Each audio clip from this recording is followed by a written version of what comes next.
What's good, everybody, man? I don't even feel that good right now, so I can't even give y'all a lit intro, but it's the boy Sonic.bixx. Drink my water. I need this right now, definitely. Sonic.bixx. And y'all wondering why I got so much jackets on? It is I'm cold right now. Like I'm freezing. Even though my temperature is high, I'm still cold. I don't know why. But man, let's get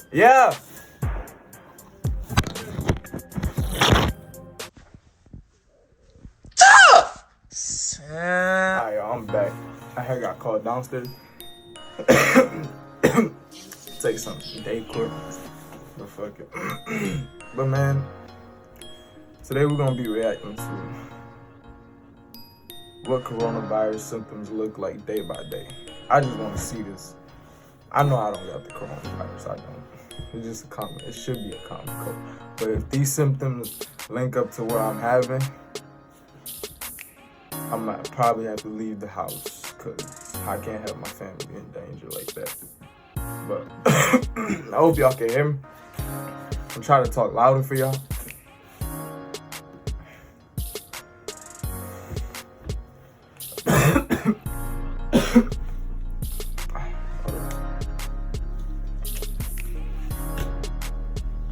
Alright, man. Let's get right into this video. 3, 2, 2. Alright, let's go. At first, you might think it's a cold, and it could be. But COVID-19 could escalate. Here's what you need to know. According to the World Health Organization China Joint Mission on COVID-19, as of February 20th, 80% of laboratory-confirmed cases were mild to moderate. 14% were severe. And hey, yo, I don't watch the news because I just think the news is full of bullshit. So I don't watch the news. So everything I'm seeing right here is new to me. Everything I'm seeing here is new to me. 6% were critical. Just to be clear, a mild case of So this started in COVID-19 is China? not like a mild cold. The symptoms will China? still be pretty severe. Anything less than needing oxygen puts you in this category. Severe cases do need supplemental oxygen, and critical ones are defined by respiratory or multi-organ failure. The symptoms, treatments, and timelines of having the disease vary, depending on which category patients fall into. So let's break down what having COVID-19 looks like day to day for each level of severity. It can take as few as 2 or as many as 14 days after being exposed to the novel coronavirus for the first symptom to develop. 2 to 14 days? I've been having this cold for like a good 2 days, but it just started going up. Like yesterday I had recorded and I was straight. Today I wake up, I got a whole fever. And I did not want to get out of bed to do my online classes, but I woke up at like 11, 12, and I just had to record because I want y'all to go through this experience with me so I can know if This is when it might feel like a cold or the common flu. Many patients develop fevers early on. The World Health Organization China Joint Mission saw that about 88% of people who had COVID-19 had a fever. Another study out of China. Fever? Source of New England? Hey, y'all, if y'all ain't know, I live in New England. I'm not going to tell you all what state. Just know it is very close to the ocean. Well, New England is ocean, basically. But it's the closest state to the ocean. Figure that out. Let me know in the comment section below. 44% of patients had a fever on admission to a hospital. 89% eventually developed. I don't go to hospitals. But there have been some cases that led with gastrointestinal symptoms.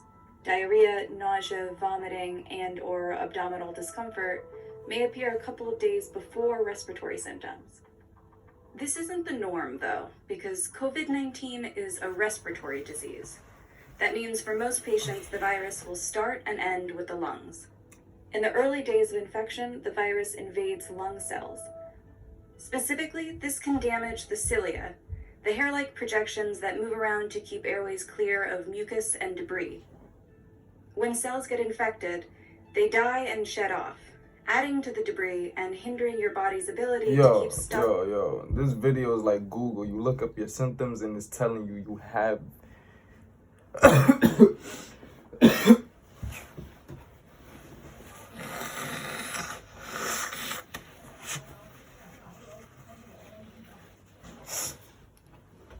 Basically telling me I have something.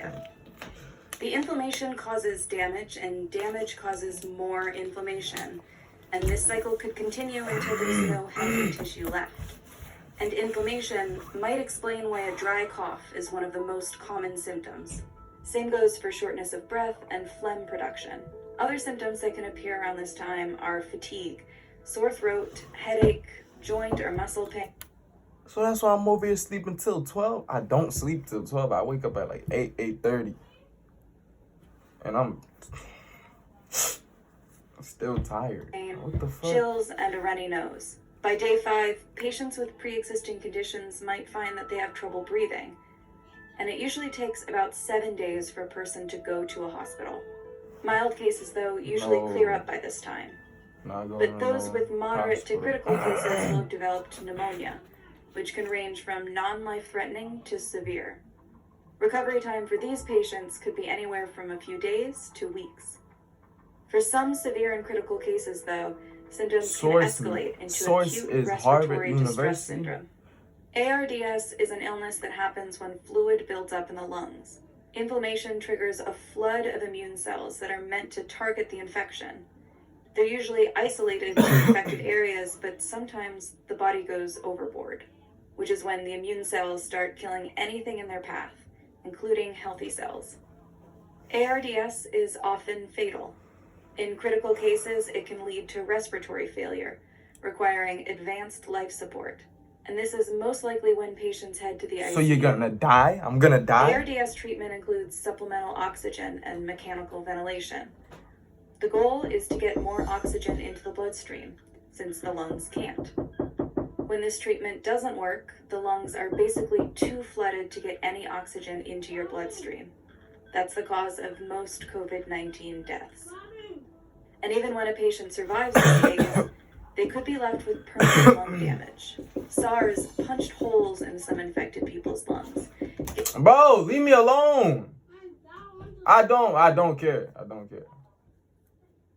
Giving them a honeycomb effect. And these lesions have been seen in people affected by the novel coronavirus too. Early studies found that most people who die of the disease will do so within 14 to 19 days. And on average, people who recover are released from the hospital after 2.5 weeks. But with the most critical cases, recovery could take months. Months? Once a patient is in the recovery period, I don't got this it's possible that they could still be contagious. Can't. These people should work with their doctors and public health officials to determine when they're no longer a risk. I'm immortal. As of now, there is no vaccine for the virus. So the best way to avoid getting sick is to avoid being exposed. COVID-19 spreads easily from person to person through coughing and sneezing. So wash your hands often and avoid close contact with people who are sick. And clean and disinfect surfaces that you use daily. Clean and disinfect surfaces I use daily. Where's my controller?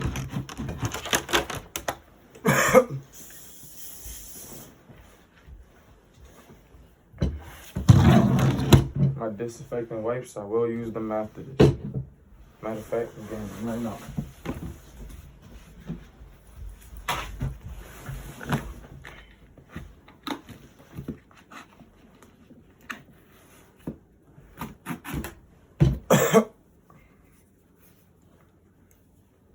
Let me just wipe down my hands.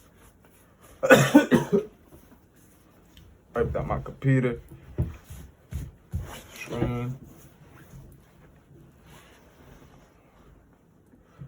COVID-19 should be taken seriously, but most cases are survivable. So stay home, stay clean, and don't panic. Don't panic. Every symptom you just told me. Every symptom you just told me. And you tell me don't panic? You telling me don't panic, and they just told me.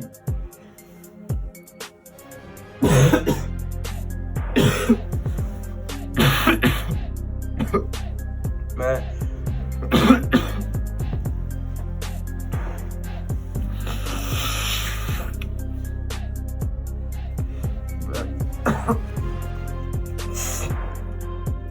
I hope y'all, man, I have to end this video.